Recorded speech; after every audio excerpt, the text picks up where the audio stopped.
Mr. Speaker. We now come to the statement. Prime Minister. Thank you, Mr. Speaker. With permission, I will make a statement on the government's plans for health and social care.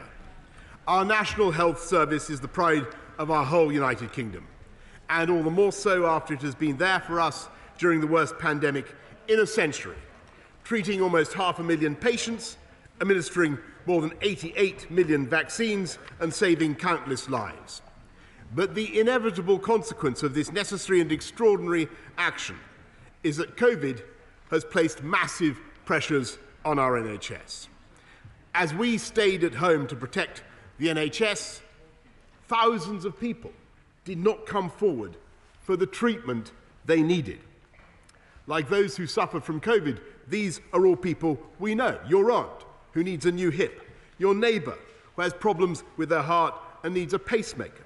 Your friend at work who thinks that they should get that lump or cough checked out. So we must now help the NHS to recover, to be able to provide this much needed care to our constituents and the people we love, and we must provide the funding to do so now. We not only have to pay for the operations and treatments that people decided not to have during the pandemic, we need to pay good wages for the 50,000 nurses who will enable that treatment and who can help us tackle waiting lists that could otherwise expand to 13 million over the next few years. We need to now go beyond the record funding we have already provided, and we need to go further than the 48 hospitals and 50 million more GP appointments that are already in our plan. So today we are beginning the biggest catch-up programme in NHS history, tackling the COVID backlogs by increasing hospital capacity to 110% and enabling 9 million more appointments, scans and operations. As a result, while waiting lists will get worse before they get better, the NHS will aim to be treating around 30% more elective patients by 2024-2025 than before COVID. And we will also fix the long-term problems of health and social care, that the party opposite certainly failed to tackle, Mr. Speaker, and that have been so cruelly exposed by COVID. But having spent £407 billion or more to support lives and livelihoods throughout the pandemic, from furlough to vaccines, it would be wrong for me to say that we can pay for this recovery without taking the difficult but responsible decisions about how we finance it. As a permanent additional investment in health and social care, it would be irresponsible to meet the costs from higher borrowing and higher debt. From next April, we will create a new UK-wide 1.25% health and social care levy on earned income hypothecated in law to health and social care, with dividend rates increasing by the same amount. This will raise almost £36 billion over the next 3 years, with money from the levy going directly to health and social care across the whole of our United Kingdom. This won't be pay awards for middle management. It will go straight to the front line at a time when we need to get more out of our health and social care system than ever before. And it will enable radical innovation to improve the speed and quality of care, including better screening equipment to diagnose serious diseases such as cancer more quickly, designated surgical facilities so non-urgent patients are no longer competing with A&E, faster GP access to specialists so you don't have to wait months to see someone in hospital to find out whether something is wrong, and new digital technology so doctors can monitor patients remotely in their homes. And we will do all this in a way that is right and reasonable and fair. Mr. Speaker, some will ask why we don't increase income tax or capital gains tax instead. But income tax isn't paid by businesses, so the whole burden would fall on individuals, roughly doubling the amount that the basic taxpayer could expect to pay. And the total revenue, Mr. Speaker, from capital gains tax amounts to less than £9 billion this year. Instead, our new levy will share the cost between individuals and businesses, and everyone will contribute according to their means, including those above state pension age. So those who earn more will pay more. And because we are also increasing dividends tax rate, we will be asking better off business owners and investors to make a fair contribution too. In fact, the highest earning 14% will pay around half the revenues. No one earning less than £9,568 will pay a penny. And the majority of small businesses will be protected, with 40% of all businesses paying nothing at all. And while Scotland, Wales and Northern Ireland have their own system, we will direct money raised through the levy to their health and social care services. So in total, Scotland, Wales and Northern Ireland will benefit from an extra £2.2 billion a year, Mr. Speaker. And as this is about 15% more than they will contribute through the levy, it will create a union dividend worth £300 million, Mr. Speaker. Worth £300 million. But, Mr. Speaker, we can't just put more money in. We need reform and change. We need to build back better from COVID. When the COVID storm broke last year, there were 30,000 hospital beds in England occupied by people who could have been better cared for elsewhere and who wanted to be better cared elsewhere. That's 30,000, Mr. Speaker, out of 100,000 hospital beds in our NHS, costing billions every night and unable to be used by people needing cancer care, needing hip operations, making it harder than ever to deal with the growing backlog in our NHS. Too often, people were in hospital beds because they or their relatives were worried about the cost of care in a residential home. And that same fear kept many others at home without any care at all. This anxiety affects millions of people up and down the country. The fear that a condition like dementia, one of nature's bolts from the blue, could lead to the total liquidation of their assets, their lifetime savings, their home, the loss of everything that they might otherwise pass on to their children, however great or small. While sufferers from other diseases who have to be in hospital for the majority of their treatment have their care paid for in full by the NHS. Governments have ducked this problem for decades. Parliament even voted to fix it. And yet that 30,000 figure is an indictment of the failure to do so. And so, Mr. Speaker, there can be no more dither and delay. We know we can't rely solely on private insurance because demand would be too low for insurers to offer an affordable price. And a universal system of free care for all would be needlessly expensive when those who can afford to contribute to their care should do so. Instead, the state should target its help at protecting people against the catastrophic fear of losing everything to pay for the cost of their care. And that is what this government will do. We are setting a limit on what people can be asked to pay. And we will be working with the financial services industry to innovate and help people to insure themselves against expenditure up to that limit. Wherever you live, whatever your age, your income or your condition, from October 2023, no one starting care will pay more than £86,000 over their lifetime, and no one with assets less than £20,000 will have to make any contribution from their savings or housing wealth. That's up from £14,000 today.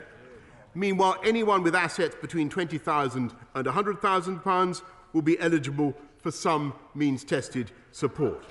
And this new upper capital limit of £100,000 is more than 4 times the current limit, helping many more people with modest assets.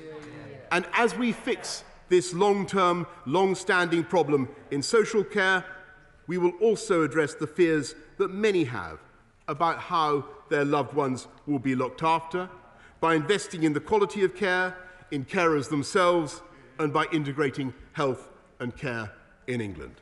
So older people and disabled people are cared for better, with dignity and in the right setting. My right honourable friend, the Secretary of State for Health and Social Care, will be bringing forward a white paper on integration later this year. Mr. Speaker, you can't fix the COVID backlogs without giving the NHS the money it needs. And you can't fix the NHS without fixing social care. You can't fix social care without removing the fear of losing everything to pay for social care. And you can't fix health and social care without long-term reform. The plan that this government is setting out today, the plan I'm setting out today, will fix all of those problems together. And of course,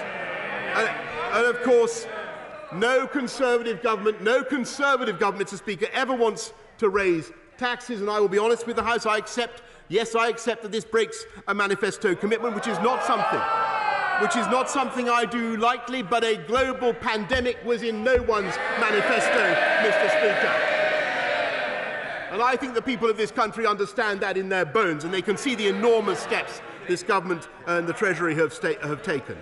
And after all the extraordinary actions that have been taken to protect lives and livelihoods over the last 18 months, this is the right, the reasonable and the fair approach, enabling our amazing NHS to come back strongly from the crisis, tackling the COVID backlogs, funding our nurses, making sure people get the care and treatment they need in the right place at the right time, and ending a chronic and unfair anxiety for millions of people and their families up and down this country. And I commend this statement to the House.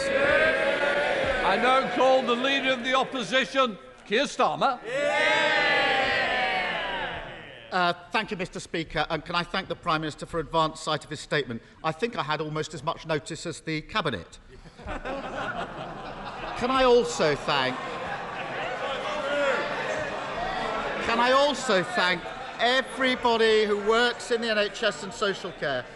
Mr. Speaker, during the darkest days of the pandemic, they kept our health service from collapsing, they looked after the elderly when others couldn't, and they rolled out the vaccine, which has finally provided the light at the end of the tunnel. Despite their efforts, we're facing the toughest winter in the history of our health service. Not only do we have the threat of another COVID surge, waiting lists for diagnosis and treatment have reached record levels, we risk cancer survival rates going backwards for the first time ever, and social care remains neglected and strained. It is a crisis. But how did we get here, Mr. Speaker?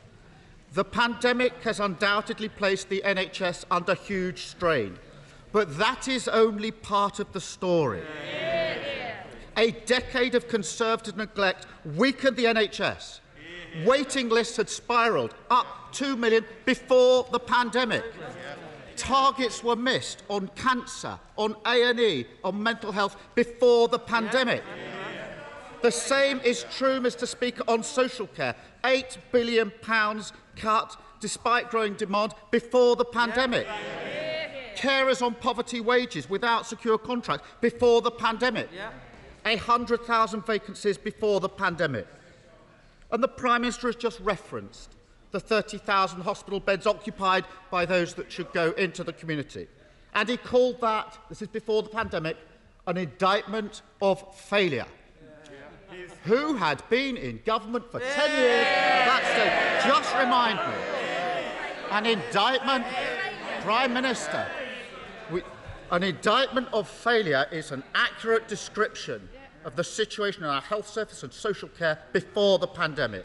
So the pretence that the Prime Minister is only here because of the pandemic is not going to wash. He's putting a sticking plaster over gaping wounds which his party inflicted. He made that commitment on social care before the pandemic, and he said he would pay for it without raising taxes before the pandemic. Yes, Mr. Speaker, the NHS urgently needs more investment. But the backlog will not be cleared unless the government hits the 18-week target set out in the NHS Constitution. The Prime Minister didn't mention that. It was set and it was met by the last Labour government. So if there's to be improvements, Prime Minister, a direct question: can the Prime Minister commit today to hitting the target and clearing the backlog by the end of this Parliament? Yes or no? I know he likes to avoid these questions, but if he can't answer that basic question, it's clear he hasn't got a plan. Turning to social care. Mr. Speaker, turning to social care. Under these proposals, people will still face substantial costs. And I heard what the Prime Minister says, so another direct question for him. Can the Prime Minister guarantee that under his plan, no one will have to sell their home to fund their own care? Yes or no? But social care, well, he just told us, let's hear him make that commitment at the dispatch box, that no one under his plan will have to sell their own home to fund their own care, and then we'll come back to it. But social care, Mr. Speaker, is about so much more than this. The blunt and uncomfortable truth is that under the Prime Minister's plans, the quality of care received will not improve. There's no plan for that. People will still go without the care that they need. There's no plan for that. Unpaid family carers will still be pushed to breaking point. There's no plan for that. Working-age adults with disabilities will have no more control under their lives. There's no plan for that. Pay and conditions will not improve for care workers. There's no plan for that. Let me spell that out. A poorly paid care worker will pay more tax for the care that they're providing without a penny more in their pay packet and without a secure contract. Prime Minister shakes his head. My sister is a poorly paid care worker, Prime Minister, so I know this firsthand. This is a tax rise that breaks a promise that the Prime Minister made at the last election. A promise that they all made at the last election, every single one of them. A tax rise on young people, supermarket workers and nurses. A tax rise, Mr. Speaker, that means a landlord renting out dozens of properties won't pay a penny more, but the tenants working in full-time jobs would. A tax rise that places another burden on business just as they're trying to get back on their feet. Mr. Speaker, read my lips. The Tories can never again claim to be the party of low tax. The alternative, Mr. Speaker, is obvious. A timetable and plan to clear waiting lists, just as we did under the last Labour government. A comprehensive reform plan for social care, dealing with the inadequacies I've just pointed out, and driving up the equality of provision. And not just tinkering with the funding model. We do need to ask those with the broadest shoulders to pay more. And that does include asking much more of wealthier people, including income from stocks, from shares, from dividends and from property.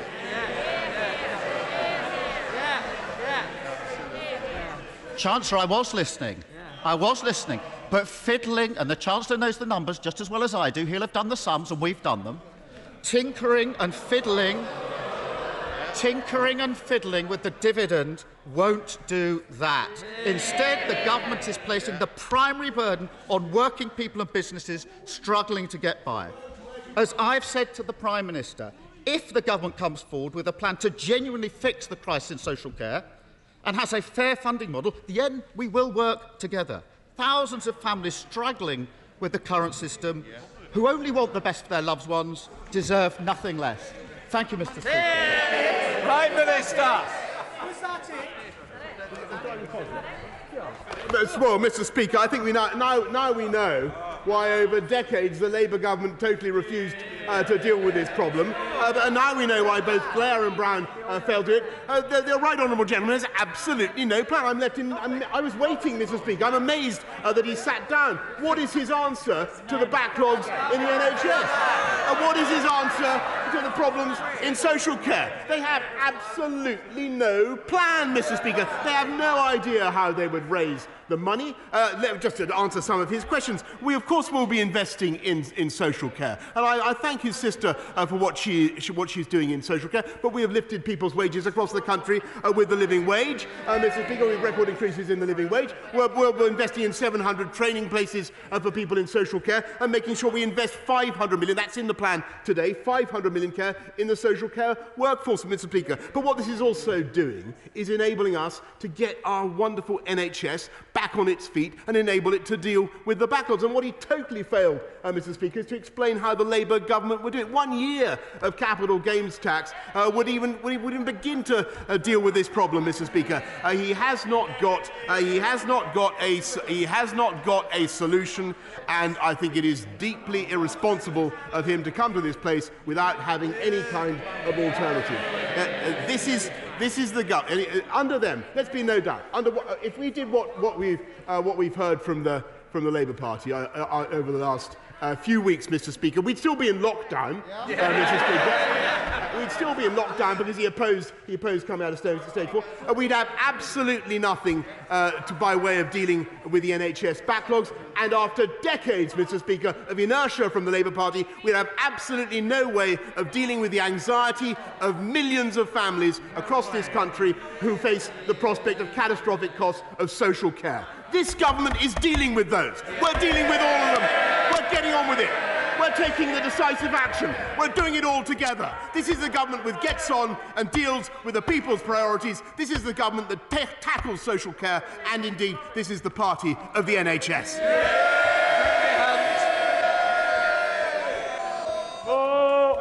Mr. Speaker, raising taxes is an incredibly difficult thing for any Conservative government to do. So can I thank the Prime Minister for biting the bullet on this intractable issue that I and many former health secretaries have wrestled with?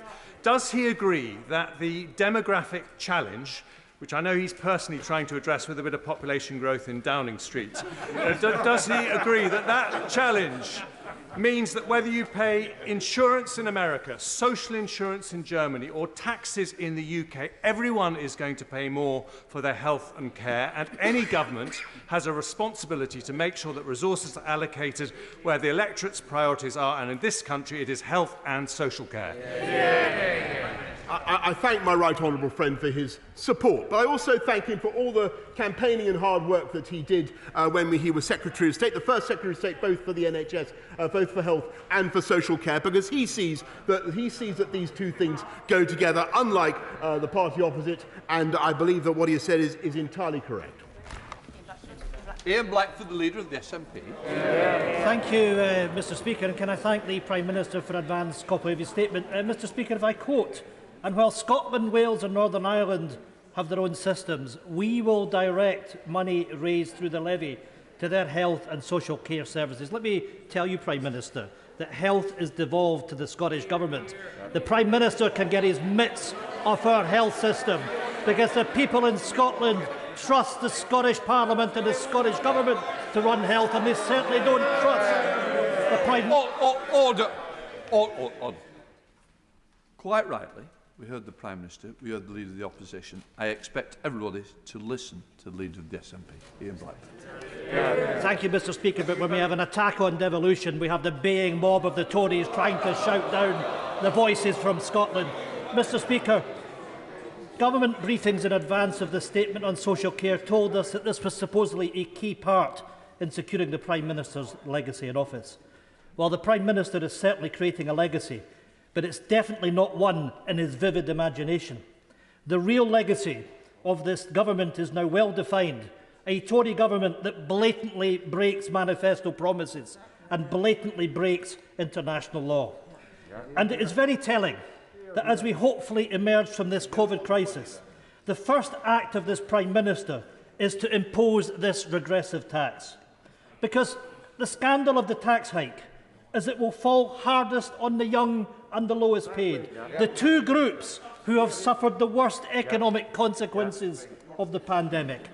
Pre-COVID and post-COVID, the pattern is the same, and this government has learnt nothing. Westminster keeps adding to the growing burden that young people face. while stripping them of the benefits that previous generations enjoyed. But, Mr Speaker, the unfairness of this tax hike will be especially felt in Scotland. The Scottish Government is responsible for social care and already funds provisions from existing budgets and tax receipts, including SNP policies such as free personal and nursing care. Mr Speaker, we have done it. And as the Prime Minister well knows, by raising this levy across the UK, the Tories are taxing Scottish workers twice and forcing them to pay the bill for social care in England as well as at home in Scotland.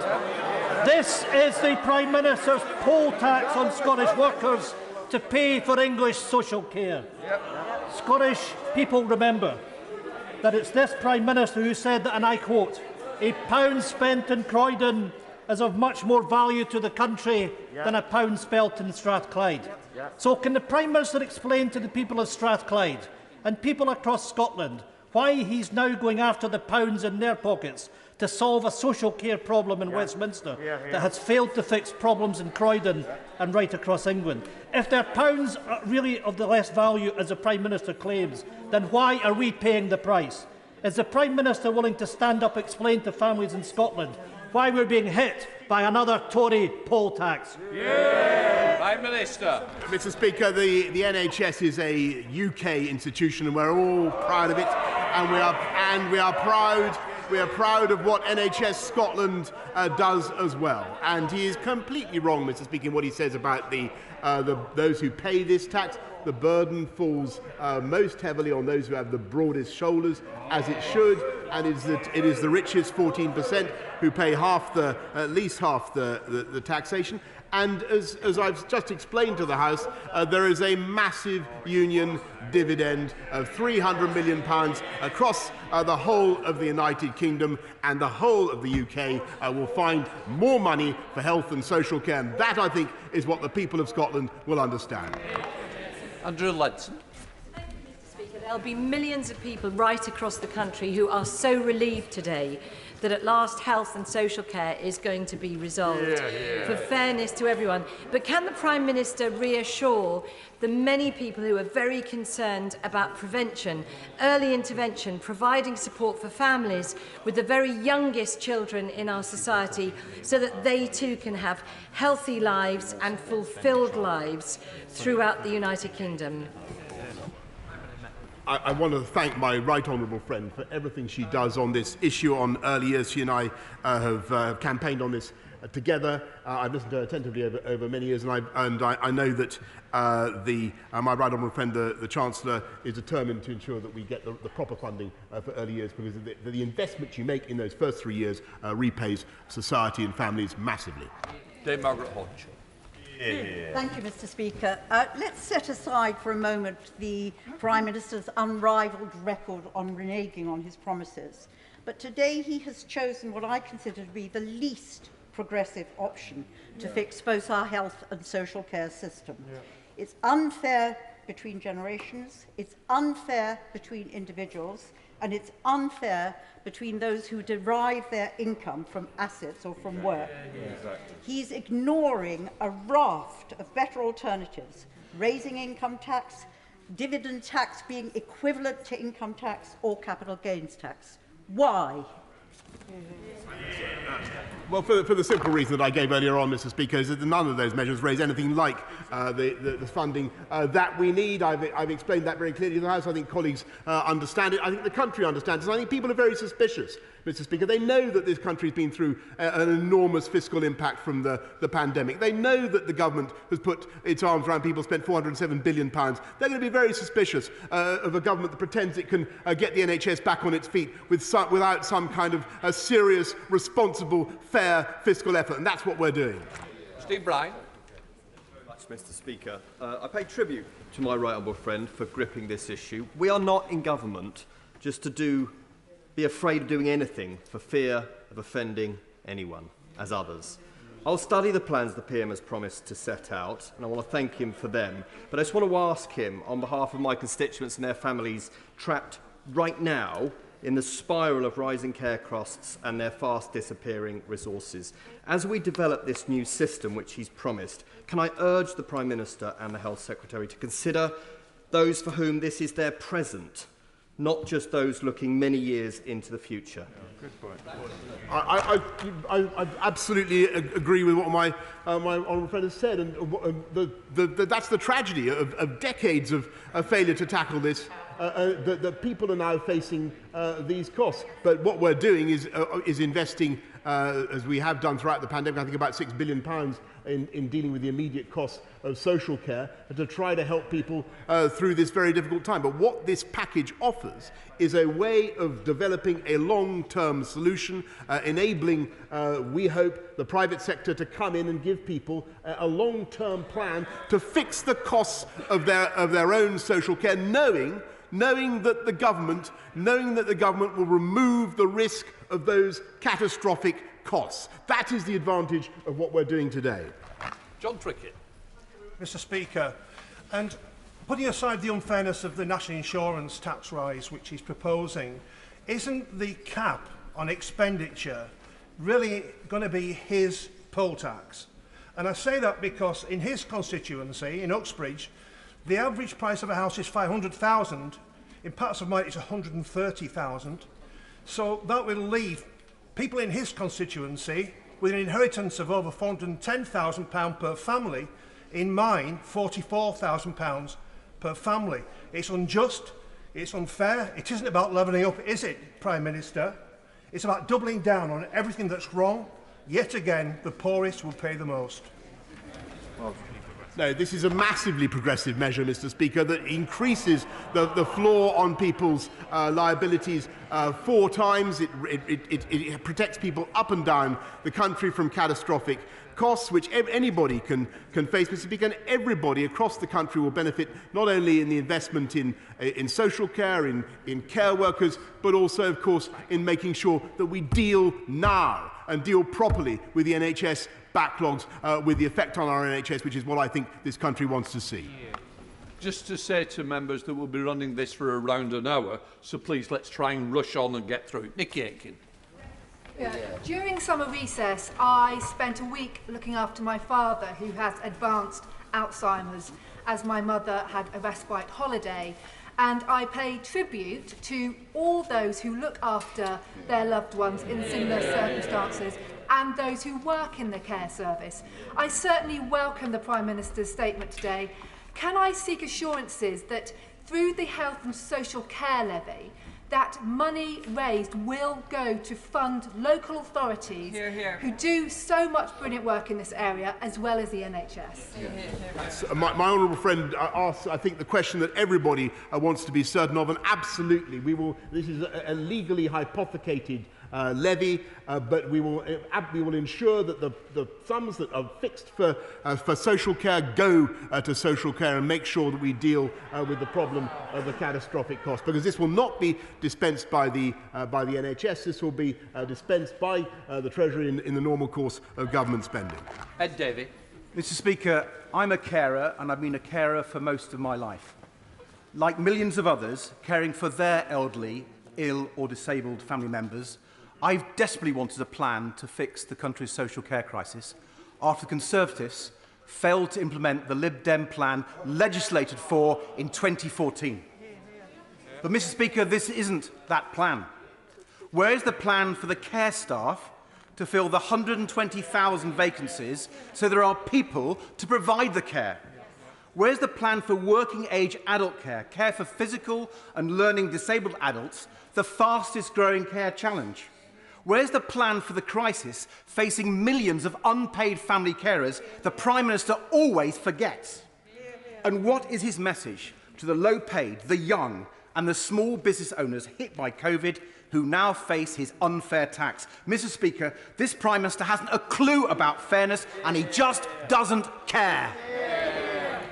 I don't think, Mr. Speaker, in a long career of listening to Liberal Democrat opportunism, I don't think I've heard anything quite so absurd.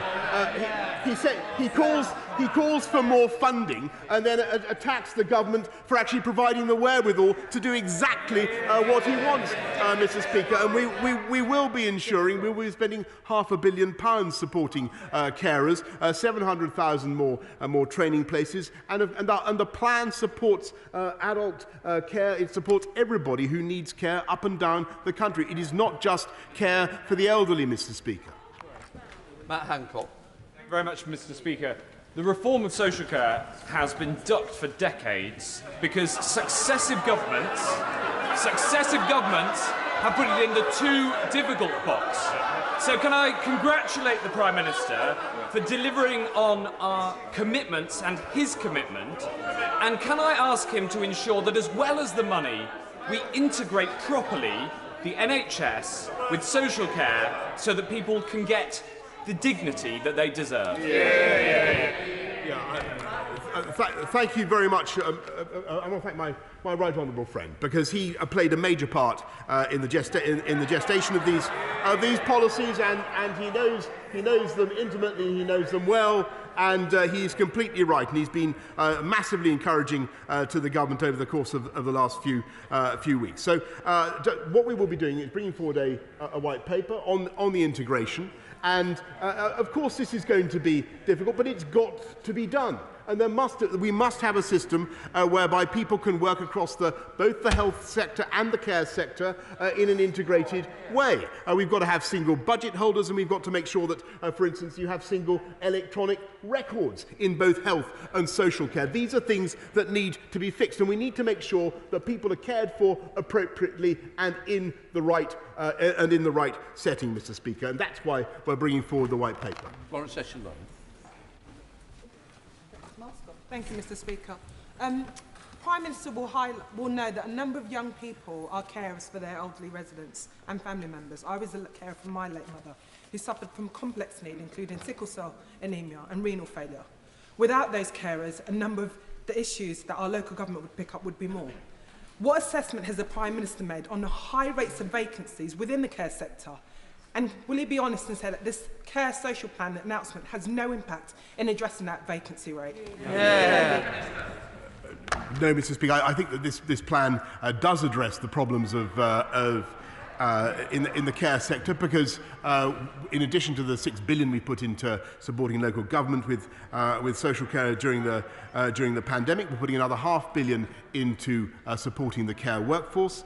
I've mentioned the 700,000 training programmes, 7,000 training places that we're investing in. But what we're also doing is trying to make sure that people who become carers, and they're wonderful people, I thank her for what she's done, get the progression, get the career structure that they need, and understand how valued and respected they are. Thank you, Doyle Price. Mr. Speaker, the public will welcome the certainty that's in my right honourable friend's announcement today, in particular regard to the cap and the floor. But would he agree with me that it's time we had a real informed debate about the nature of old age, now that we're all living longer? It's better for all our well-being, for the longer we can live independently, and we can all make lifestyle choices to encourage that. Will he encourage further debate about new models of care and housing models to encourage exactly that debate? Yes, my honourable friend is completely right, and that's why one of the things that we're bringing in today, Mr. Speaker, is the Housing and the Innovation Fund, to make sure that we do care for people in the right settings, because she's completely right. There's no point in having residential care when a domiciliary option would be better, more effective, and perhaps less expensive as well. That is exactly the right approach, and the patterns of care, the way we do things, will change and will improve very rapidly, I believe. Samuel Wilson. Speaker. Prime Minister, I think that most people recognise that if we want more services, then we've got to pay more. But if we're going to pay, at least it should be fair. And despite your claim that this is a progressive tax, it is not. It is a flat rate tax, the benefit of which will go mostly to better off people. And therefore, those who are less well off will be subsidising those who are better off. And of course, young people and employers at a time when we're trying to create more jobs are going to feel the impact. But could I ask you, ask the Prime Minister? To the member, he's been here a long time. I'm not responsible. I certainly don't want to be responsible for this, so we'll not use you. Prime Minister. Come on, Prime Minister. Sammy, sit down. Come on. Thank the honourable gentleman. He's a formidable campaigner for his constituents, but I believe these measures do serve them. It is progressive. The burden falls most heavily on those who can most afford to pay, and it will help, above all, to deal with the current waiting lists in Northern Ireland, which are excessive and need to come down. Dr. Caroline Johnson. The NHS has been outstanding during this pandemic. However, as the Prime Minister has said, there is now a large waiting list of people needing treatment. As a hospital doctor, I'm delighted to hear about the increased investment that we're getting today in the National Health Service. But as well as money, we will need staff hours, medical and nursing staff hours to reduce this waiting list. What is the government doing to increase the numbers of those medical and nursing staff? We are recruiting massively in our NHS staff, Mr. Speaker, and I think I'm right in saying that as I stand here today, there are now 11,600 more nurses in the NHS than there were this time last year, Mr. Speaker, and we will go on and deliver on our manifesto commitment to recruit 50,000 more nurses. Sarah Owen. Thank you, Mr. Speaker. Having been a care worker, I know it is a hard and skilled job, one that deserves decent pay and recognition, not a Tory tax hike. Does the Prime Minister really believe his tax hike, which will fall on the shoulders of care workers, is any way to reward the heroes who have got us over the last 18 months? Yes, Mr. Speaker, because the burdens fall overwhelmingly on those who can best afford to pay, and the benefit for care workers is not only in the increases in the living wage, but in the colossal investment that we're making in care. And that is something that will benefit not just care workers, but benefit their charges, their patients, people who need care, families who desperately need it up and down the country. Conor Barnes. A decade on from Dilnot, and with the demographic challenges becoming more intense, can I say to my right honourable friend that he is to be commended as the first occupant of Downing Street to grapple with this immense challenge. Some of the most distressing cases we encounter as constituency MPs are families who are caught in that tension between those in hospital ready for discharge and local authorities. You have distressed and anxious families, confused, bewildered and vulnerable people. The greatest reform we can make to this system is to put those who need the care at the very centre of our reforms. I thank deeply my honourable friend, because I think in that intervention he summed up the heart of the issue that I was trying to explain in my statement, and it is their anxiety, the anxiety of tens of millions of families up and down the country who face this uncertainty, both about the finance but also about the proper setting for their relatives, that we are addressing today. Jake Drabby. Mr. Speaker, the backbone of the social care system is an army of underpaid and hard-working home carers and carers. How does the Prime Minister begin to justify to them a tax rise that not only breaks a promise, but hits them hard in their pockets?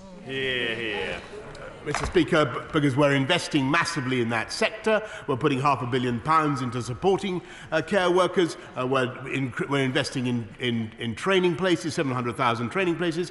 But what we're also doing, Mr. Speaker, is lifting the living wage by record amounts, but above all, valuing care workers, showing the respect to them and their careers that I don't believe has been properly shown before by any government.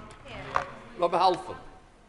Thank you, Mr. Speaker. I welcome that this proposal is going to predominantly fall on the well-off and the board's shoulders to pay for it. I know my right honourable friend has pointed out that those who are earning less than £9,500 a year won't have to pay for it, but what other mitigating factors can he do with these proposals to help those on lower incomes pay for this proposal?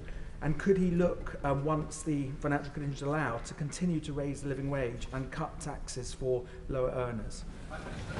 Mr. Speaker, I thank him very much, and he's right consistently to campaign in the way he does for low earners. But what we're doing here is not only increasing the threshold for which you can be liable for paying anything at all. So where it's currently at 14,000, Mr. Speaker, to 20,000, which I think is a benefit that hasn't really come out properly in the conversation. People need to understand we're lifting the minimum for which assets for which you can be liable from 14,000 to 20,000. So that helps people on low incomes. But we're also, as he knows, increasing the living wage. And I'm very pleased to see that one of the effects of the current rebound in the economy, which is something that I know he'll be studying, is that wages are now starting to rise again in exactly the way that some of us who campaigned for Brexit, Mr. Speaker, wanted to see. Thank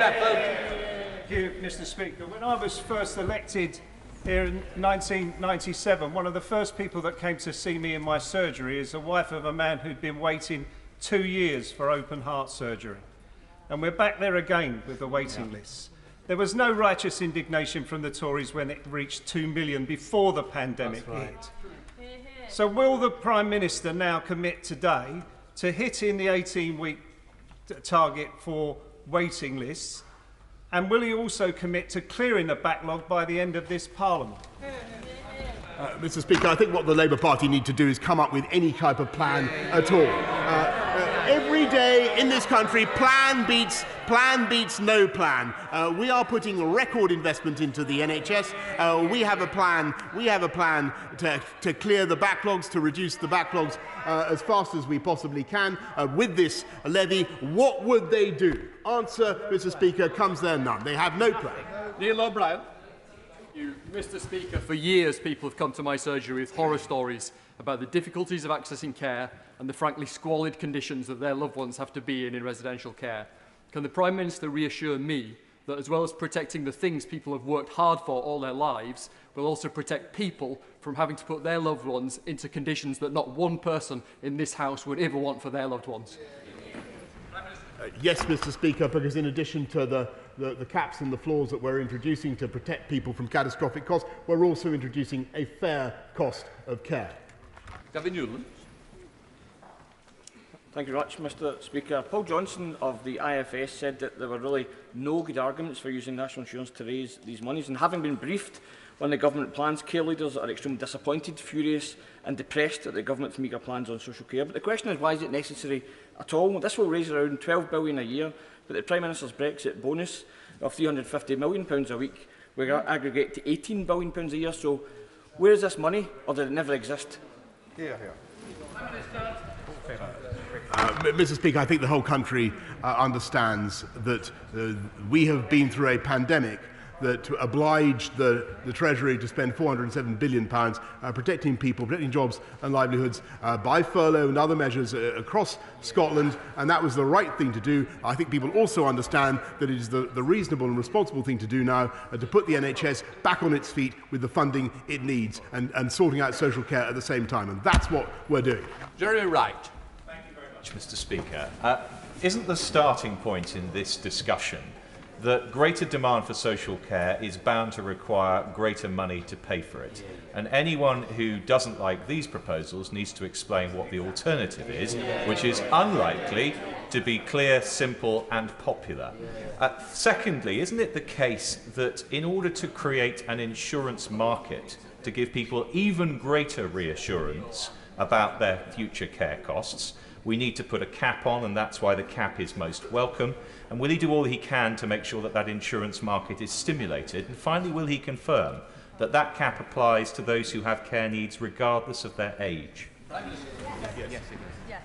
Yes, Mr. Speaker, I can certainly confirm that he's right on the last point, that the cap applies regardless of age, and he's completely right in what he says about the necessity, the logical necessity for the cap if we are to have any hope of the private sector coming in with the financial instruments that will help people to protect themselves against the cost up to the limit, Mr. Speaker. That is the virtue of what we're setting out today, and what do we hear from the party opposite?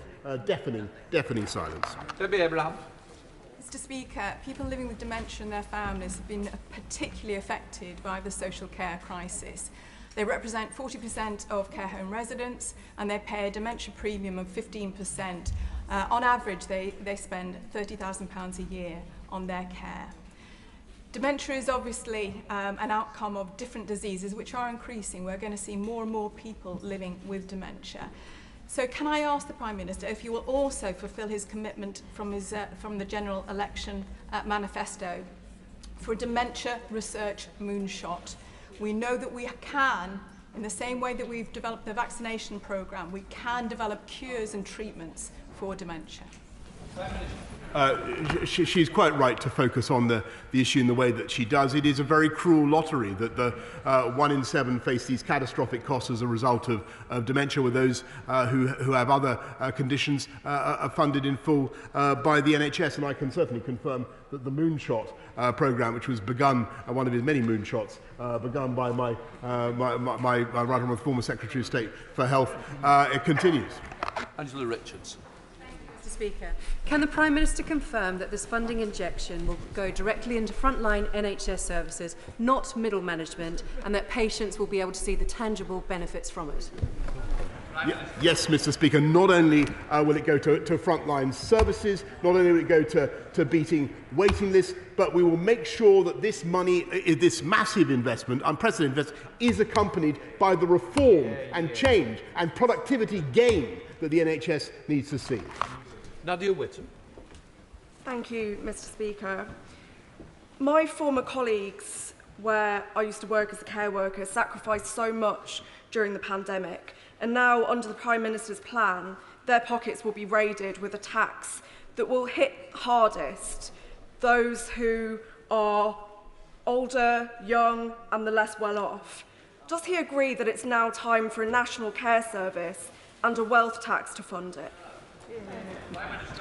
Mr. Speaker, the funding that we need, on the scale that we need, simply couldn't be raised in the way that she describes, or in the way that the Leader of the Opposition has vaguely indicated today. I don't think I heard a clear description of actually what he intends to do. But I can tell her that, yes, of course, we want to make sure that people in the caring profession get the support that they need, get the investment that they need, and that's why we're putting money into their training, putting money into supporting carers, but also lifting their wages with the biggest ever increase in the national living wage, and we will continue to support that.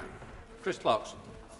Mr. Speaker, can I declare an interest as the chair of the APPG on local government in thanking my right honourable friend for making the tough choices that he has today, rather than kicking the can down the road, which the party opposite did for 13 years when they had the opportunity to do something.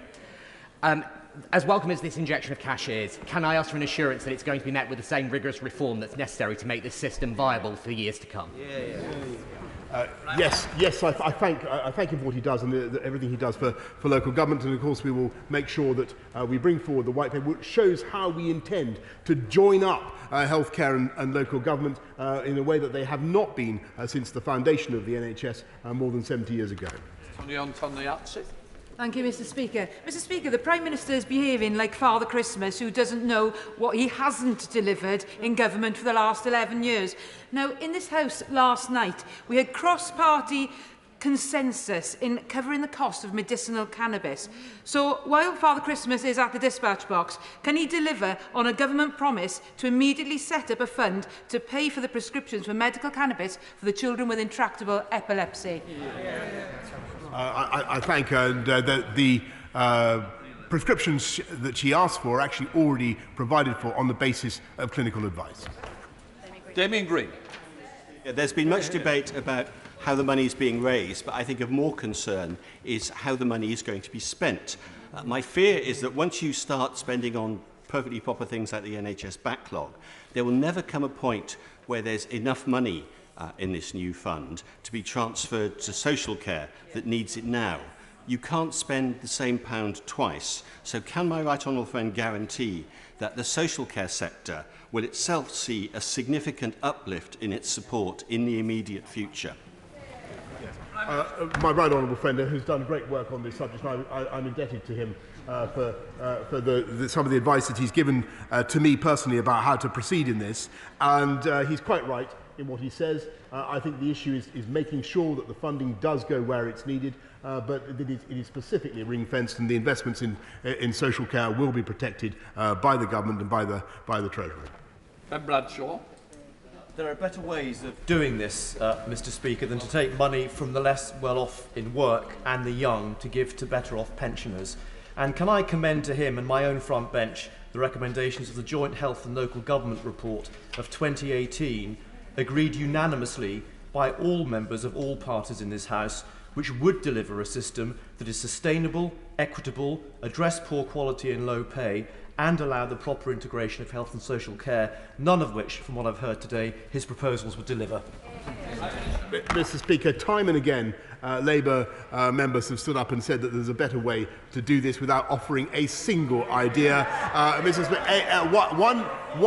a plan beats no plan, Mr. Speaker. David Jones. Mr. Speaker, can my right honourable friend confirm that the sums passed to Wales under his proposals will not only be ring-fenced for health and social care, but also that the Welsh Government will be required to apply the same £86,000 cap as will be applied in England? It would be grossly unfair if care users in one part of the country were to be worse off than those in another. Well, my honourable friend makes a very, very important point, and I think members across the House will know that the lower limit in Scotland is, I think, £12,500 at the moment. We're in lifting that to 20,000 as we are now. That's, I think, is something that people in Scotland may want to address, and I certainly think that in Wales the cap of £86,000 is something that people in Wales will want to see as well. So I think there is a strong benefit for the whole of the UK proceeding as one. Dr. Lucid Cameron. Many thanks, Mr. Speaker. As chair of the Health All-Party Group, I've been hearing concerns from older adults from across the United Kingdom who are in social care and also in the community who have experienced loneliness, anxiety, isolation from loved ones, illness, bereavement and loss. The British Journal of Psychiatry have today documented a significant rise in depression in this group. So will the Prime Minister commit to ensuring that older adults in social care and the community have access to adequate mental health services and that those are fully funded? She's completely right to draw attention to the suffering of people throughout the pandemic, particularly in care homes, the mental stress that they've suffered as a result of not being able to see or hold loved ones in the normal way. And it has been one of the most appalling features of this pandemic. And we're certainly investing record sums in mental health to deal with that issue and many others. The Prime Minister share my disbelief at the Leader of the Opposition's response to his statement in considering that waiting times for treatment and discharging for my constituents in Wales are much longer than they are in England. And can he confirm that Wales, Northern Ireland and Scotland will be net gainers out of the social care levy? And will he further guarantee that the additional sums available will be spent on health and social care in the nations? Well, I can certainly confirm, Mr. Speaker, that both Wales, Scotland and Northern Ireland will be getting an increment. There will be a union dividend in the way that I described, but clearly it is up to those parts of the country to ensure that that money is spent on the people's priorities. And I believe the people's priorities are health and social care. Corinne Smith. Thank you, Mr. Speaker. As well as the 30,000 beds the Prime Minister talked about, we know there's been a 36% increase in people dying at home through the pandemic in circumstances we know not much about. The mental, physical and financial torture and cost borne by families is unknown and I think will shock many of us when we hear from our constituents. He may be flying a kite today, but I do think he's breaching a dam, and that is something we all need to grasp. Targeted help is not a long-term solution. My friend from Exeter quite rightly highlights what possibly could be, but there is some certainty offered today. Can he clarify, is he going to bring forward a white paper? Is he going to bring forward different forms of legislation? How are we going to understand the impact? I thank her very much, and we're setting out the plan today on the caps, on the floors, on how to deal with social care. We're setting out the plan on nurses' pay.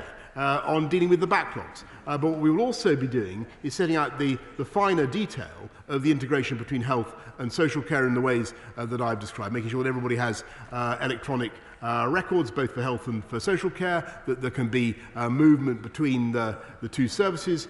Community nurses and adult social carers should not be doing these radically different professions with different pay spines. There should be an integration, and people should be having care in the appropriate setting, and there should be a single budget holder. Those are some of the things that we'll be discussing in the White Paper. Ron Bailey. Thank you, Mr. Speaker. Mr. Speaker, additional investment is welcome, but that has to come with assurance. Now, for my constituents in Tipton at the moment, who, because of the party opposite, are getting turfed out of their care home, despite a £2 million underspend by Sandwell Council on adult social care, can my right honourable friend assure my constituents in Tipton that their campaign to save Walker Grange Care Home isn't in vain? He'll ensure the assurance comes with this to stop the party opposite turfing out some of the most vulnerable people in my community. Yes, Mr. Speaker, and I think he speaks to the profound indifference of the Labour Party to this issue for decades. And that's why we're taking the decisive action that we are to address the problems in the whole social care system, to support care homes and to support those who must face the cost of social care. Very sharp. Speaker, will the Prime Minister agree with me that any new money must go alongside reform of our NHS? And will you agree that we have a system where most people's entry into the health system is through a GP? And it surely can't be right that in many of the most deprived communities in our country, for love and all money, you cannot get a GP. And there must be something wrong. In many parts of our country, in this day and age, you can't get a GP, you can't even get a dentist. When can we do something about to change that?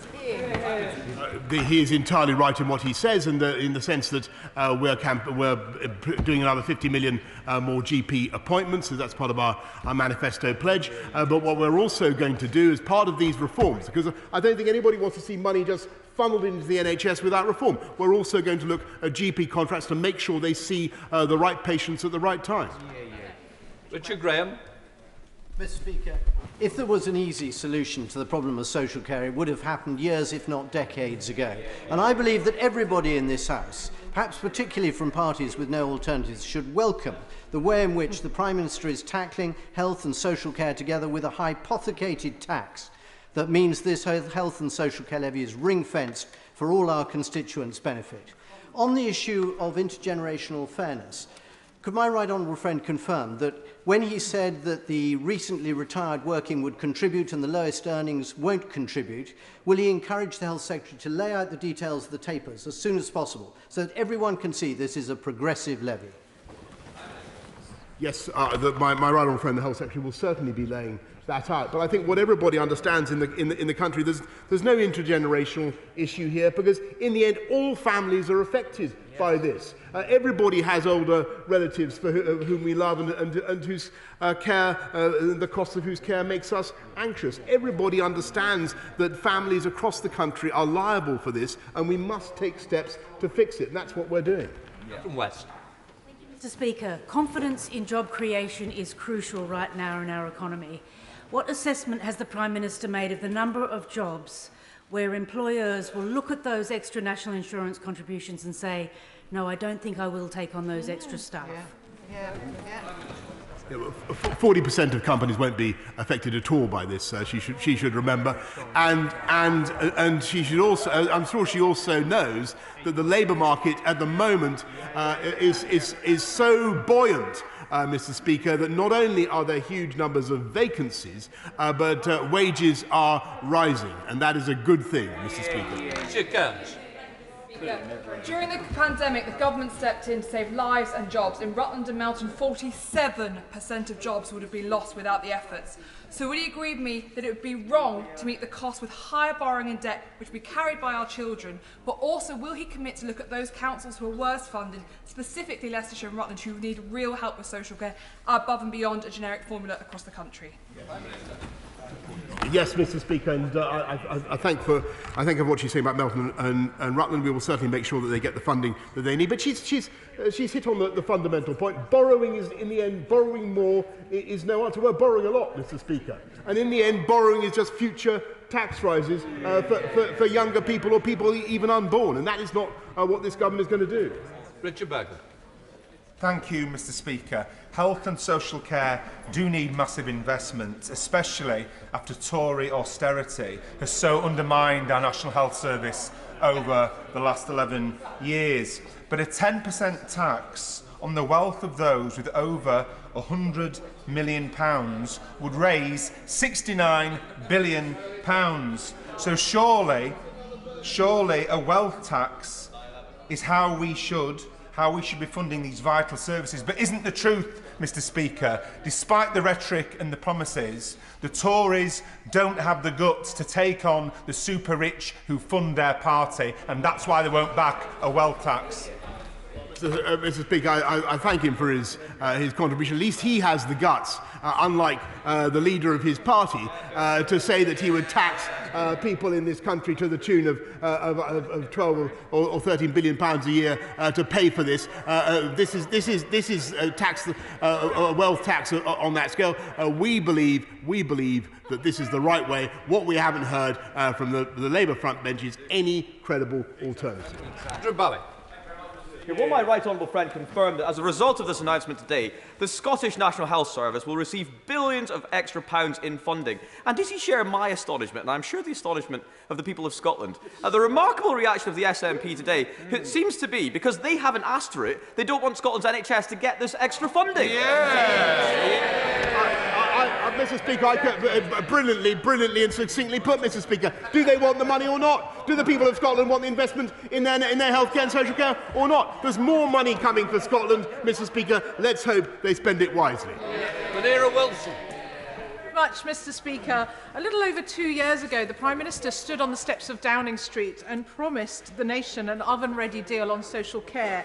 Yet today's announcement of a tax on jobs only promises a plan later this year, and crucially, the detail here says only people starting care after October 2023 will be helped with those catastrophic costs.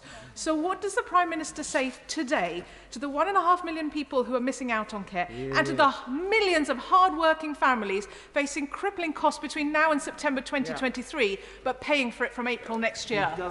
What I say to her is that, frankly, she should take that up with the former leaders of the Labour Party, Tony Blair and Gordon Brown, and all the ministers responsible, who did absolutely nothing to fix the problem when they were in office, because it's this government that's dealing with it now. Mark Harper.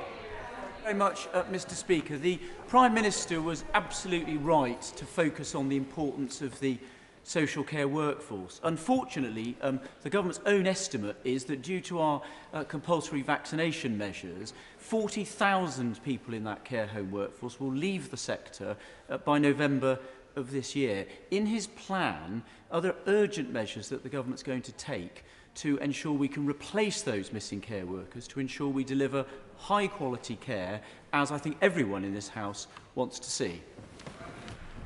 My right honourable friend makes a very important point about compulsory vaccination. I believe it's the right thing, and we're making sure that we encourage more people to join the social care workforce in the ways that I've described today, with the £500 million investment, with the training places. But I think what we also have to understand is that many of those social care workers are leaving to join the NHS, where currently vaccination is not compulsory, and there are almost 10% of NHS frontline workers who are not vaccinated. And I think that is something on which we need to reflect, and that's why it's right that we're having a consultation on the way forward for the NHS. Well, Mr. Speaker, speaking for myself, I don't think it's right that almost 1 in 10 of NHS workers should be, frontline NHS workers, should be currently unvaccinated against COVID. Speaker, it is telling that in the Prime Minister's statement there was not a single word of tribute to our extraordinary social care workforce or any mention of the pay increase they so desperately need, many of whom are the same social care workers who are in low pay, who will face a £1,000 cut in their income as a consequence of the Prime Minister's cut to universal credit, on top of the national insurance increase they now face as well. What has the Prime Minister got to say to our dedicated social care workforce who spend their time caring for our precious loved ones every single day? Mr. Speaker, let me say again what I've said repeatedly, that the social care workforce of this country have done an amazing job, continue to do an amazing job throughout the pandemic and before and beyond. And I met more of them today. And what they're getting from this package of measures is not only investment in their careers and their progression, but I believe the long-term structure and respect that they need as a profession and the prospect of integration between what they do and what the NHS provides. And that is a massive prize. I congratulate my right honourable friend for grasping an issue that his predecessors have been ducking for decades. Does he agree with me that what's been announced today restores some equity to a system that relies upon pooling our risk, and in particular people that have been excluded with dementia, neurodegenerative disease, Parkinson's disease and the general frailty of old age and their relatives can now look forward with some confidence to the system that has been there for others also applying to them. My honourable friend knows exactly what he's talking about, because he's of course a former GP and he's seen these issues at the front line. And what we're doing with this measure is not only investing in care and in the NHS, but we're bringing the magic of averages to the rescue of millions. Clive Betts. Thank you, Mr. Speaker. Before the pandemic, the Conservative-led local government associations said there was a gap in social care funding and local authority funding of around £5 billion. It's got worse since. So will the Prime Minister state very clearly, of the £36 billion to be raised through this addition to national insurance contributions in the next 3 years, how much of that £36 billion will go to local authorities to fund social care? And when he brings the cap and floor system in 2023, that will mean less money coming in from people's own funding. So what will the net addition be for local authorities of the increase in the national insurance payments and the reduction in payments from the cap and floor system? Making an exceptionally important point, but I could, in addition to the £6 billion that we put into supporting local government throughout the pandemic, we're now putting more in precisely to support social care. What will happen is that will ramp up over time as the system kicks in, but the distribution will be set out in due course by my right honourable friend, the Secretary of State for Health. Thank you, Mr. Speaker. Nobody in this House, and I doubt in the country, will be surprised that the Prime Minister has the guts to take on reforming social care when none of his predecessors did so. But I was amazed, Mr. Speaker, that in the Prime Minister's statement he pointed out that roughly 1 in 3 hospital beds are occupied by people who could be better treated and cared for elsewhere. But it seems to me, Mr. Speaker, from my surgeries, that the problem is largely due to the local government and health service not working together on this. And when can we see some improvement in that? My honourable friend is completely right, and I'm sure he speaks for members across the House who are experiencing exactly this kind of problem for years in our surgeries. There is a mismatch between health and social care. There isn't a proper system for deciding where people should be treated for their own benefit, with the result that we get these huge pressures of delayed discharge, which make it more difficult to deal with the elective surgery that people need, particularly now. That's why we've got to do both things at once, and that's why we're doing what we're doing. Thank you, Dave Begley. Thank you, Mr. Speaker. The honourable members for Ashford, Cities of Westminster and Sheffield South East have hit the nail on the head.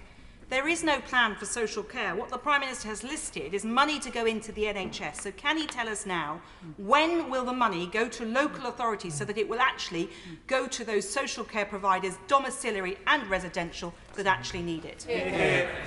It's all in the plan, Mr. Speaker, and the funding, the overwhelming bulk of the funding begins with support for frontline NHS electives, for nurses' pay, for vaccines, and then as the social care plan ramps up, the ratio changes, but it will be being set out by my right honourable friend, the Secretary of State for Health. Kevin Hollingworth. For a recent report, a joint select committee report, Health and Local Government, on the future funding of social care, which I sat upon, together with 12 members of opposition parties, it says, we therefore recommend that an earmarked contribution described as a social care premium should be introduced, to which individuals and employers should contribute. This can either be an addition to national insurance or through a separate mechanism. Does that not show there is cross-party support for this kind of proposal? And the objections of the opposition are simply political opportunism. Can I just thank my honourable friend for making that very elegant but very telling point about the cross-party support that there should be on this issue, Mr. Speaker. What we're trying to do is create the conditions by government action, by decisive government action, for exactly the kind of insurance systems that I know my right honourable friend wants to see. Dr. Rupert. Thank you, Mr. Speaker. It's been a long time coming, but this is too little too late for the 34,000 people who have died of COVID with dementia. Can you tell us now when he will honour his manifesto pledge to double research spending into this cruel disease which took my mum? It was isolating before COVID. Or is this just another one going the same way as the money for the NHS promised on the side of the bus? I'm very sorry to hear about the suffering of her mother, and dementia is a very cruel affliction, and it's because of the cruelty of that lottery about who gets it and who doesn't that we're putting in the measures that we are, but we're also funding extra research into dementia, and my right honourable friend, the Health Secretary, is determined to ensure that we continue to with the moonshot that I was referring to earlier. Speaker, can I ask the Prime Minister why he decided to reject other forms of insurance as a model? The Germans brought in an insurance model back in the 80s, facing the same problems that we had. It relies on the private insurance sector, and the noble Lord Lilly from the other place has brought forward a bill which would see the government set up a state insurer.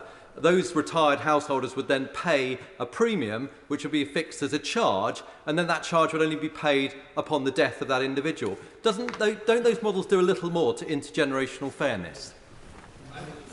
I thank my honourable friend for his thoughtful question, and we looked at all these models, of course, Mr. Speaker, as you can imagine. And I think that the problem is we need to go for an insurance system that works and has a genuine chance of being set up. And the only way of encouraging the financial services industry to come in and offer products, whether they're insurance or annuities or whatever, is to take away that risk of catastrophic costs. And that's a very substantial risk for too many people. It means that the insurance market hasn't been able to develop. We believe that this is the best way forward for the country. Drew Hendry. Thank you, Mr. Speaker. My honourable friend referred to comments by IFS Director Paul Johnson earlier, but Paul Johnson also said he's bemused as to why such a bad tax policy instrument has to be used, and pointed out that the under-50s would pay 2/3 of the cost of social care if they paid through NI. Prime Minister, that means young people and the lowest paid bearing the brunt, many of these also working with universal credit, people in Scotland paying that and elsewhere. Does he think it's fair to progress this whilst also cutting the £20 a week from hard-pressed families on universal credit? No, Mr. Speaker, obviously older people continue to pay the levy, and the richest 14% pay half the cost of this transformation, and that's entirely the right thing to do. Christopher Cho. Thank you, Mr. Speaker. If there hadn't been a pandemic, how would we have funded this reform of social care without having to raise taxes? Mr. Speaker, the pandemic and the cost of the pandemic have impacted both our health and our social care systems. As I've explained tried to explain to the House today, they are intimately related. The best way to put them on a sound footing, both of them on a sound footing for the future, is to treat them together, to put in the levy in the way that we are. Liz Cunningham. Mr. Speaker, we all know that the Prime Minister's promises are a wee bit dodgy. Today he promises extra taxes will go to the front line. So by how much will he increase the pay for people in the social care profession, or is it just going to be another round of applause? People in the social care profession are not paid by the government, as he knows, overwhelmingly, but they are the beneficiaries of the living wage, which the government has increased by record amounts. And what we are doing is investing in their training, investing in their careers, and making sure they get the respect and the progression that they need. Well stride. Speaker. Mr. Speaker, the devil, as ever, will be in the detail. However, could I broadly welcome initially these proposals, particularly compared to what we were expecting, which was a rise across national insurance as it stands at the moment. This is a much broader based levy. It's including those who have retired, and it's also including those who are receiving dividends. And that has a very welcome consequence, it seems to me, Mr. Speaker, that the broadest shoulders will pay the most. But could my right honourable friend also address one of the criticisms of what we feared might have been brought forward today, which was the impact on the young in particular, and this issue of intergenerational fairness, and how he feels that this approach is going to be useful in that respect. Can I thank my right honourable friend very, very much for his support, because it is extremely important, and I think he's completely right. What we're trying to do is to make sure that those who can pay the most do pay the most. We're trying to make sure that we address the issue of intergenerational fairness, but there's a bigger point which I've made repeatedly. This is not something that simply affects one generation, the elderly. There are huge numbers of younger people in care who will benefit from what we are doing. Huge numbers of younger people in care who will benefit, and every person in this country has relatives who face the problems that we are trying now to allay or to defeat. Blomfield. Mr. Speaker, the Prime Minister today was supposed to be announcing a social care plan, but there was no vision, no detail, and no real sense of understanding the complex web of issues which create the social care crisis. In particular, he made no mention of the millions of unpaid carers whose commitment to their loved ones props up the failing system. So will he now say very specifically what is in his plan to identify and support unpaid carers, and particularly young carers, and what resources will he commit to them? What unpaid care, and I thank unpaid carers for everything that they do, and he's quite right to point out the huge contribution that they make. But what they have now is the certainty that if they need to pay for the cost of care in some way or other, then there will be a limit. There will be a limit, and they will not have to continue with their unpaid exertions, with their care and love forever, because the government is coming in to help them. Jonathan Gillis. Thank you, Speaker. I welcome my right honourable friend's investment into the NHS, particularly into the beds, which have obviously clogged up. And we see this in Stoke-on-Trent, where the Royal Stoke University Hospital, built under the last Labour government with a disastrous PFI debt that steals £20 million a year from the front line, and with 200 fewer beds in it than the previous hospital. So can my right honourable friend ensure that areas like Stoke-on-Trent, previously forgotten areas like Stoke-on-Trent, will get to their fair share of funding? Mr. Speaker, that is exactly the PFI contracts, the endless borrowing that Labour instituted. Hospitals up and down the country are paying the price for the type of approach advocated by the last Labour government, the completely financially reckless and incompetent approach. That is the opposite of what this government is doing. We are taking the fiscally responsible, reasonable and right approach to fixing this problem. Alison McGovern. Thank you, Mr. Speaker. The Prime Minister said at the dispatch box, though it's not in the printed copy of his speech, that the NHS backlog that we face will get worse before it gets better. How much worse? Well, Mr. Speaker, it would be a great thing if the Labour Party would support what we're doing with the package we've brought forward. We'll be able to fix that backlog even faster. If the right honourable gentleman, the leader of the Labour, we didn't hear from him, by the way, whether he's going to vote for these proposals or not. As usual, a great vacuum at the heart of the Labour Party, Mr. Speaker. Does he actually support these proposals? Yes or no? That's what I'd like to know. Stephen Crabb. I think the Prime Minister and the Chancellor and the Health Secretary deserve enormous credit for coming together and working out a plan to this incredibly difficult problem. And I think people outside this place will recognise that. But does the Prime Minister agree with me that one of the most difficult parts of this challenge is ensuring that we bring out the very best now in our NHS, that we bear down on unnecessary costs, we increase quality output from the NHS, and that's the key to freeing up that extra resource to get to the front line of social care?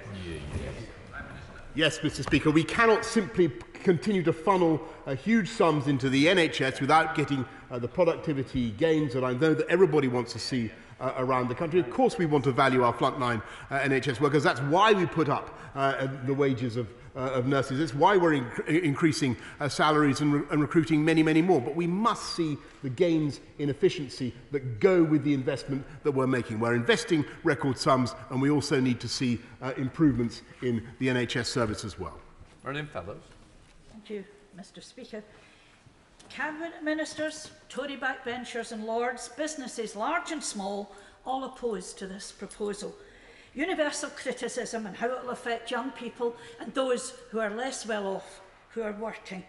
And to top it all, the Prime Minister can't resist interfering in the devolved settlement, even though Scotland voted for a majority of independent supporting SPs. How long, Mr. Speaker, does this Prime Minister think he can carry on like this before he follows on the footsteps of the Right Honourable Member for Maidenhead and loses his majority due to a botched plan? Right. Well, Mr. Speaker, I leave it to her to speculate on that time. But I think it's very, very bizarre that yet again the Scottish nationalists, if I think she's a Scottish nationalist, seem to be rejecting the union dividend that this produces. I hope, and I think the people of Scotland deserve this money to be spent on health and social care in Scotland. Let's hope that it is so spent. Joy Morrissey. Thank you, Mr. Speaker. Many in this House have discussed the burden placed on councils, and may I echo the concerns that this money be ring-fenced for the local authorities who take the lion's share of the burden for adult social care, and could there be greater assurances from the government as to where those funding streams will be safeguarded and directed toward local authorities? My honourable friend is spot on, and the Secretary of State for Health will be setting out a bit later on exactly how we will ensure that local councils get the support that they need. Rachel Maskell. Thank you, Mr. Speaker. The Prime Minister failed to say a word about the broken private care market that fleeces the frail and suppresses the wages of the workers. Exactly. Why has he failed to lay out plans to end this broken market and introduce a public national care system? What we're doing, well, I know that the Labour Party wants to nationalise everything, but actually, which I think would be typically insane, since the vast majority of care is provided by the private sector, Mr. Speaker. But what we are doing is lifting people's wages with the national living wage. We're investing in training. We're putting £500 million into a progression of the caring workforce. But what we'll also do, Mr. Speaker, is make sure that local councils get the funding they need to support a fair cost of care. Well, thank you, Mr. Speaker. When people can't get an appointment with their GP, they often turn to hospital A&E departments, or they miss out on early intervention that places greater pressure on our health system further down the line. As part of his plan for the NHS to recover, will the Prime Minister make sure that everybody can get face-to-face appointments with their GP without further delay? My honourable friend is completely right, and I know he speaks for colleagues across the House. We need to reform the system so that GPs see the right people at the right time and in the right numbers. Alison Thomas. Thank you very much, Mr. Speaker. The FSB's Mike Cherry has said that these plans unquestionably mean fewer jobs and economic damage, and that they are devastating for businesses trying to get back on their feet. So can I ask the Prime Minister, why is he intent in damaging the very fragile recovery we've had for the past year? Mr. Speaker, I disagree vehemently with what the Honourable Lady has said, because if you look at what is happening, the economy is coming back much more strongly than many people predicted, including the OBR, and that is, I think, a good thing. If we'd followed the advice of the party opposite, we'd still be in lockdown, but we're seeing growth returning, we're seeing jobs being created, and I don't believe that anything in this plan will do anything to dent that confidence. On the contrary, businesses want to know. Businesses want to know that their workforce has the security of a good health and social care plan to back them up, and that's what this government is providing. Richard Drax. Mr. Speaker, as Conservatives, broken pledges and tax rises should concern us. Our finances are in a perilous state. Surely a radical review of the NHS is needed if this money is not going to disappear into another black hole.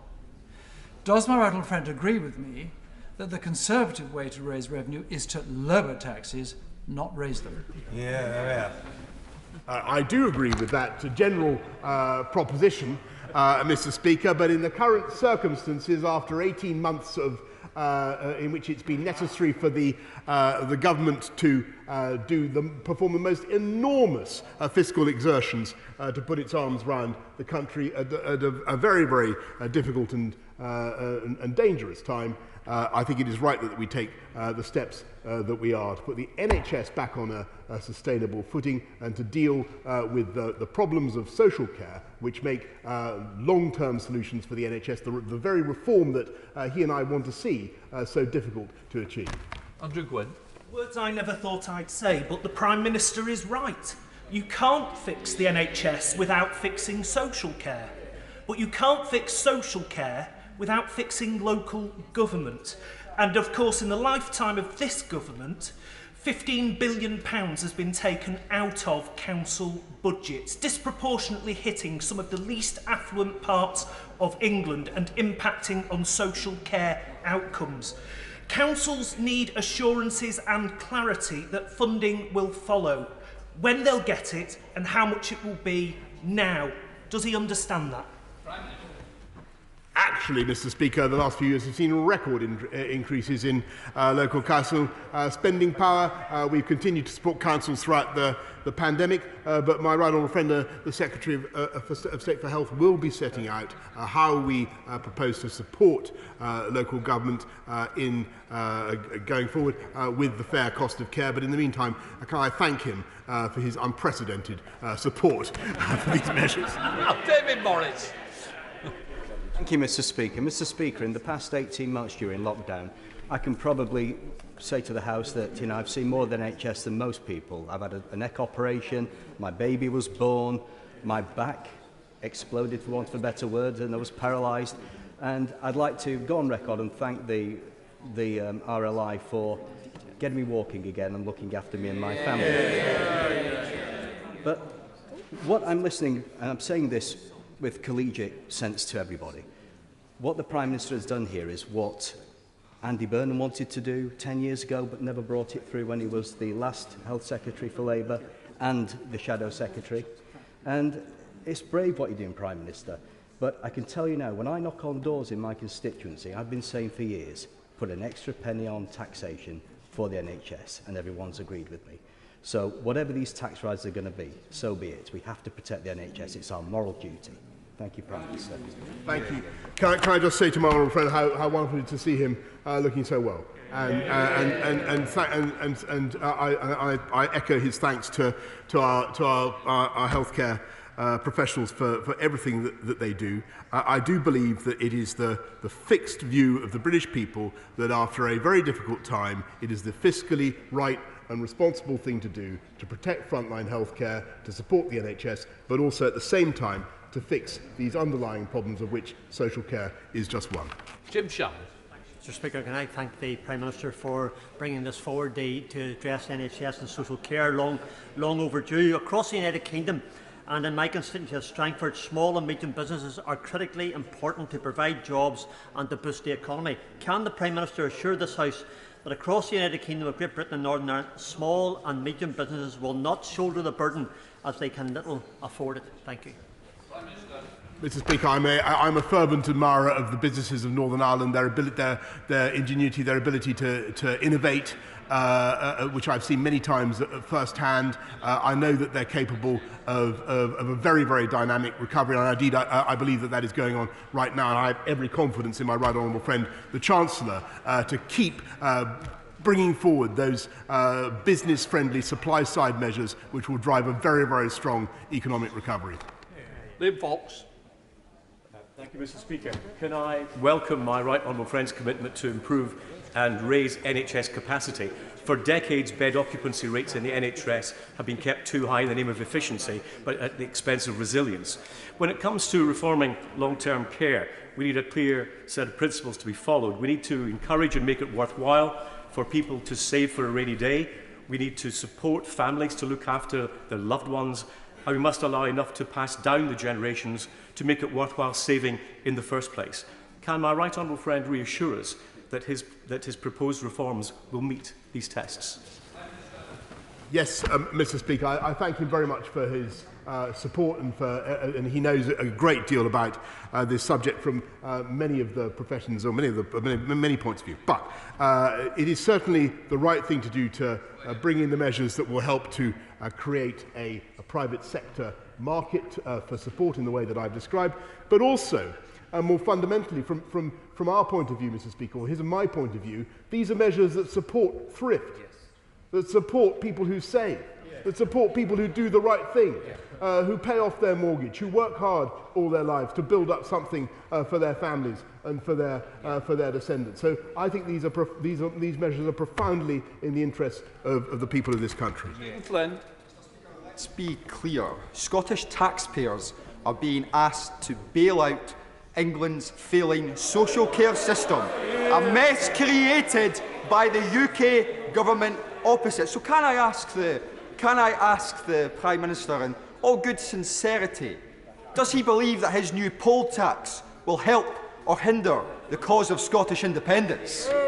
Good luck with that one, Mr. Speaker. All I can say to him, because what the people of Scotland are getting, what the people of Scotland and the whole of the UK are getting is £2.2 billion more across the whole of the DAs and a £300 million union dividend, a £300 million union. And if they don't want to spend it, if they don't want to spend it on health and social care, Mr. Speaker, they don't want to spend it at all, then why don't he, if he's handing this money back, Mr. Speaker, then let's hear it from the Scottish Nationalist Party. Do they want it or don't they? Marcus Fish. Speaker, will my right honourable friend work with me to examine ways that I can see of getting the finance, the technology and the political sectors together to actually do this in a way that can be less of a burden on the taxpayer?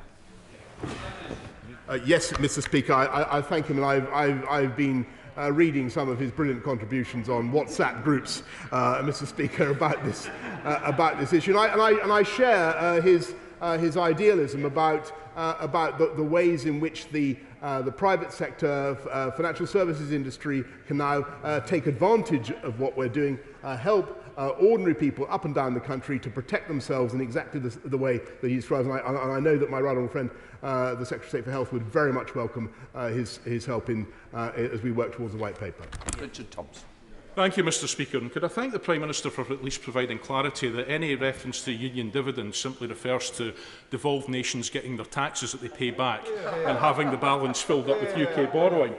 But in his belated attempts to tackle England's social care crisis, with hedge fund owners to the left of him and millionaire property owners to the right, can the Prime Minister explain what it was that persuaded him to embed the advantages of inherited wealth and privilege and instead shift the burden for paying for this policy onto the lowest earnings and the youngest in society with the least amount of assets?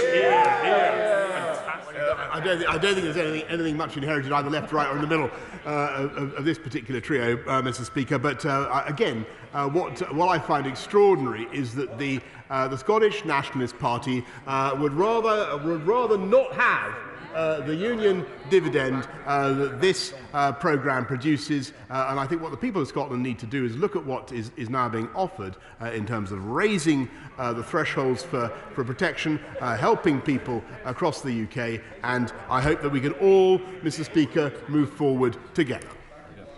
Final question, Stephen Howell.